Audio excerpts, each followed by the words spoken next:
Is it high time the Broncos pay Zach Alllen? What's going on, Broncos Country? Welcome into the Broncos Breakdown by Chat Sports. My name is Moose, and on today's episode, Zach Alllen coming in the final year of his contract. Does he deserve to get paid by the Broncos? And if yes, how much? So, I'll ask this question really early on. Let's just get it out of the way before we get into any of the deep dive information and analytics about Zach Alllen. Should the Broncos extend Alllen? Extend or pass? I should see as many extends in that chat, in those comment sections as possible. But if you say pass, let me know why in the comment section down below. So let's start with a little bit about Zach Alllen. We talked a little bit about him last week on our live show, which airs every single Tuesday. And we noted that third-round pick out of the Cardinals, turns 28 years old in August of this year, so before the 2025 season, he'll be 28, and was named a second-team All-Pro in 2024. Now, 2024 seemed to be a year where he proved that he's one of the best in the NFL.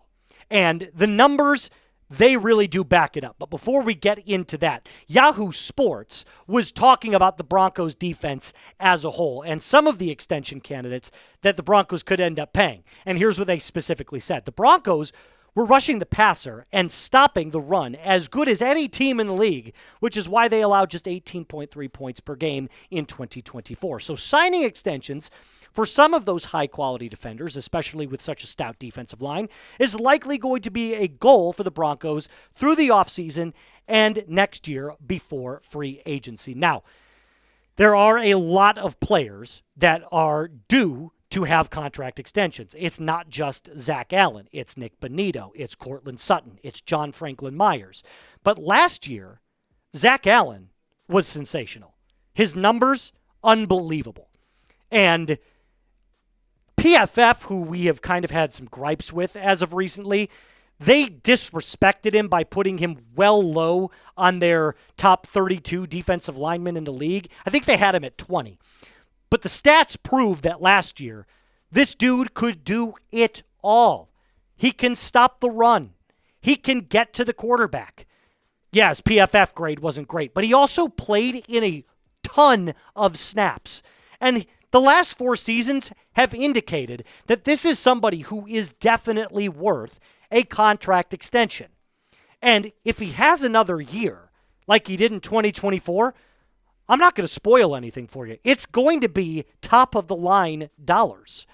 And Next Gen Stats, which is Amazon's stats. So not from ESPN. This is a deep dive into next-generation analytics from Amazon.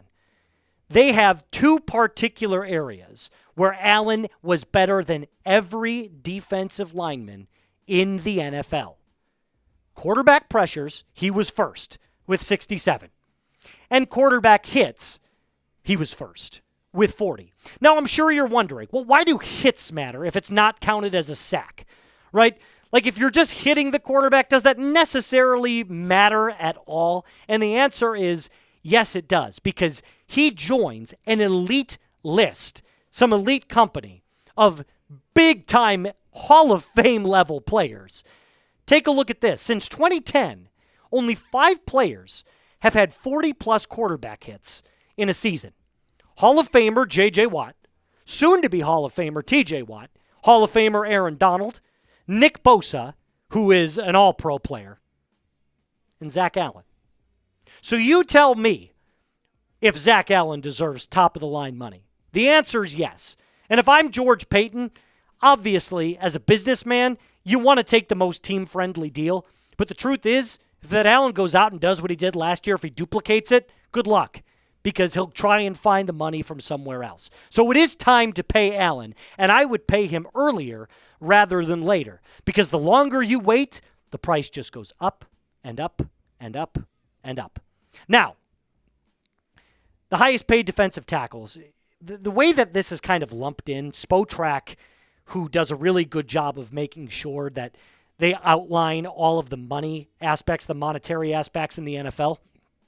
They lump in a lot of defensive linemen, and like defensive tackles and defensive ends. So it's all kind of lumped into one big group. If you're not an edge rusher, they kind of put you in as a defensive tackle. So this is what the top paid defensive tackles look like currently in the NFL.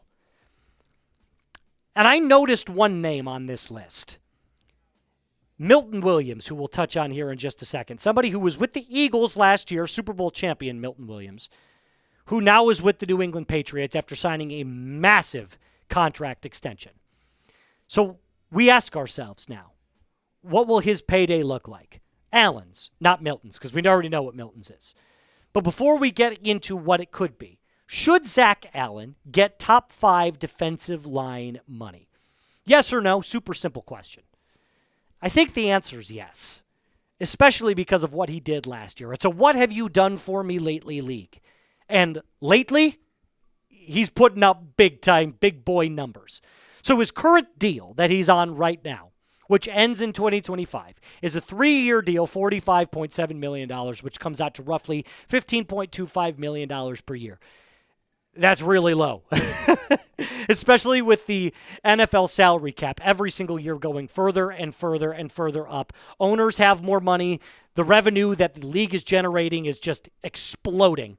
And let's just take one more look at the highest paid defensive tackles per year.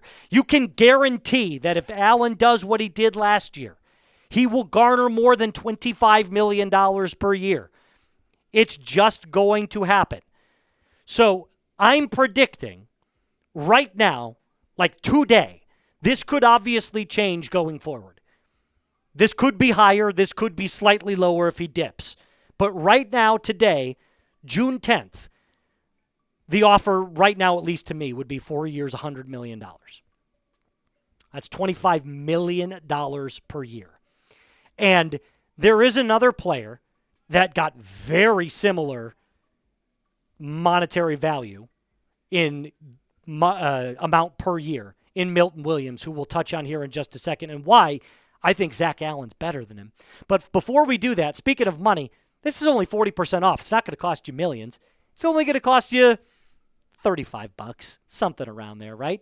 So make sure you use this link right here in the comments and description of today's video. I made it super easy for you. Start shopping with Fanatics today. Just go to chatsports.com/Broncos hoodie. Gear up for the 2025 Broncos season with the best hoodies, jerseys, shirts, hats, you name it, they've got it. Again, this link is in the comments and description of today's video, and it also helps out the channel if you use that link. Again, chatsports.com/Broncos hoodie. Link is in the comments and description of today's video. So let's compare Zach Allen and Milton Williams. And Milton Williams was one of those players that last year on the Philadelphia Eagles was a part of that defensive line that made Patrick Mahomes' life a living hell. And Milton Williams, by the way, is one of the most highest, or he's number 3 on the list for the highest paid defensive tackles in the NFL. So let's compare the two side by side. Well, I noticed something, don't you? The only thing that Milton Williams beats Zach Allen in is his PFF grade. In fact, Allen smokes him. Tackles, he almost tripled. Doubled his tackles for loss. More sacks. And quadrupled the quarterback hits. So if Milton Williams is making $26 million a year, what do you think Zach Allen's going to get? Just food for thought right there. His current deal is a 4-year, $104 million deal. It's $26 million a year. And as we just saw, Allen blows him away in almost every statistical category. We're talking about a guy, Allen, not Williams, that can get after the quarterback, can stop the run, is a tree stump of a human being on a defensive line, and a main reason why Nick Bonito and Jonathan Cooper are able to get after the quarterback as frequently as they do. Zach Allen will draw double teams this year. Aaron Donald drew double teams. Nick Bosa draws double teams. Watt and his brother JJ.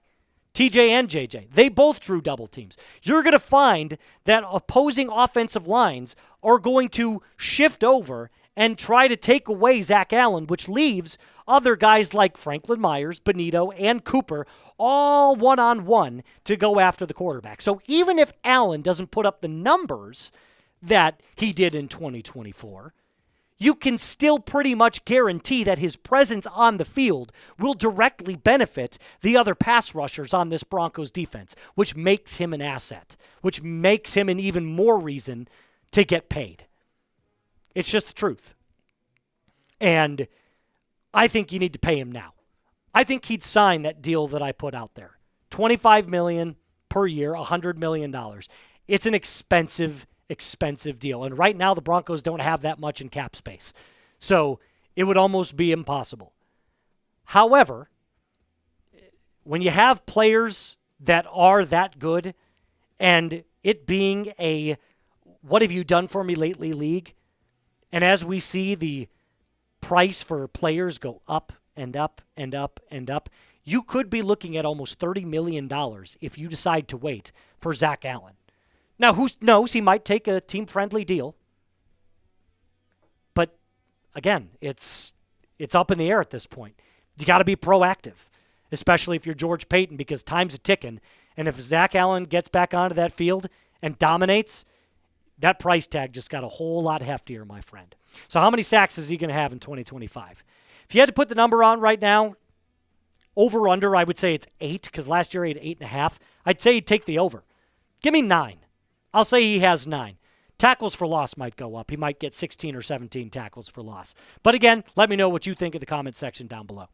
All right, that's going to do it for us on today's episode of the Broncos Breakdown by Chat Sports. Remember to like the video, subscribe, and send this to a Broncos fan in your life. My name is Moose. Until next time, be cool.